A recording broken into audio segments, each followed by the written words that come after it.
I'm not gonna be able to show too much of this stuff, man. I'm just gonna kind of get it done. Mopar, once you remove all this little housing and stuff, drain your fluid, right? We drain the fluid into these tanks over here. You take out these two straps. Well, if you have the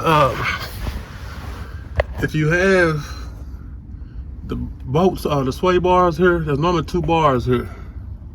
There's one that goes here to there, right? And there's another one that goes normally about here, and it go diagonal to that over to them bolts over there. I removed that one because it was rusted out and it stripped and it broke, and I had to cut it out. The same with some of these bolts, I'd have to cut some of this stuff. So most part, don't worry about all that. I'm just showing you where the vehicle is at, where it's going. The tank is now out. So once you get the tank out, you know, you gotta kind of turn a little angle, but this is what they look like. So now I'm just gonna take this off, and all you do is you turn this clamp right here. You break this clamp free to where they turn, and then that seal will break off of there, and you can wiggle that on out of there. And then once it's out of there, I'm gonna show you how we'll replace the fuel pump after I go pick it up. All right, so there goes the old fuel cylinder unit and the old fuel pump. And you can see how tore out it is. Now I don't want to purchase the new one. You can see just how different the coloring is. Show you how bad that one is with a new strainer. I think I got a new strainer over there too. This is all gone out of there, right? But the problem is this tank needs to be replaced or cleaned. I'm gonna try to clean this tank out. You know, it's all rusted and corroded at the bottom. I'm basically gonna pour it out and try to clean the tank out before I reinstall this new pump. But hopefully that'll keep me from having to replace this thing every 2 years, it seems like. All right, so here go the difference between the old versus the new. All right, so the tank is doing something inside of there. I'm getting tired of it. So I'm either gonna have to replace the tank for sure before I go with my next fuel system. And this one didn't come with a strainer, so I'm just gonna put it in there. It's only supposed to be temporary. I'm not too worried about this system right here. I just needed to able to start the vehicle and pump and go. But I just wanted to show you the difference in them. And it's basically real simple. It's real simple. Like how to reinstall these back onto that. And then once you get it back on there, you just put it back into there. All right, and then you put it back into the vehicle. Lower it down, and you should be good to go. All right, man. Y'all know I like to give raw footage, right? So this Chevy been sitting here since about 3, maybe 4 months now. I just reinstalled the fuel pump. I've been working on a different engine, some stuff for it. Mopar, man.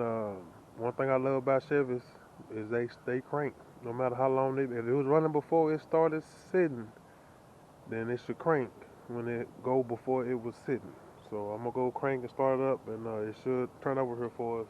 And this is just a 350 stock with open headers or manifolds, and stock cam, stock intake, just all basically stock except for the performance intake and AFS Eldebrand.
Got the garage what?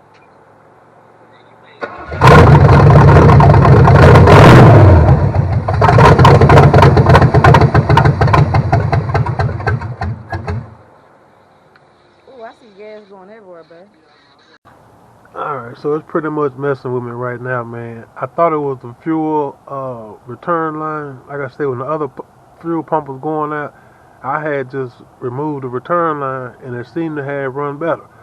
So when I put this new front pump or fuel pump, it was leaking out, but I thought it was coming from the top. Man, this whole hose is tore up right here.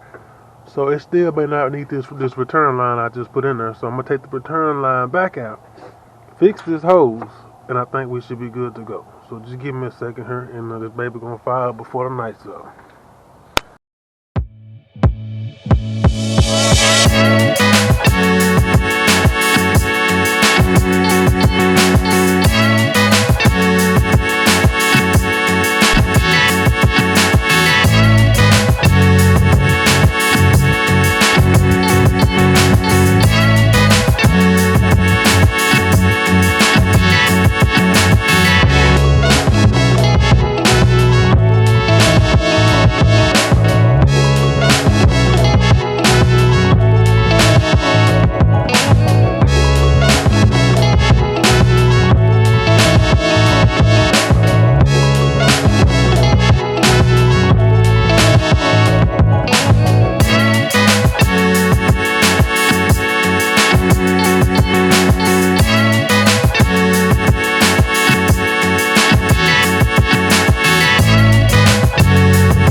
Alright, so I'm going to repeat that one more time.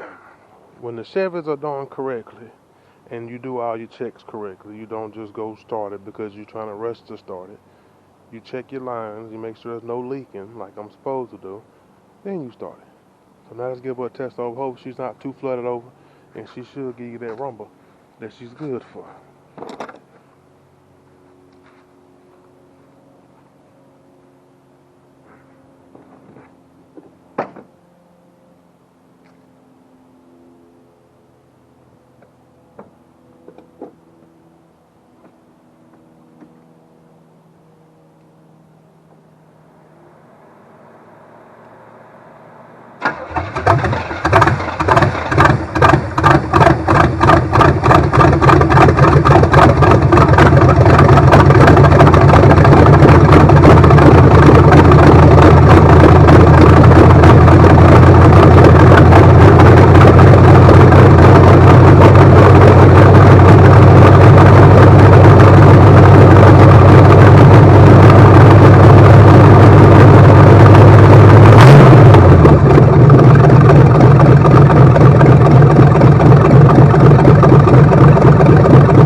I believe the star of the show has awoken.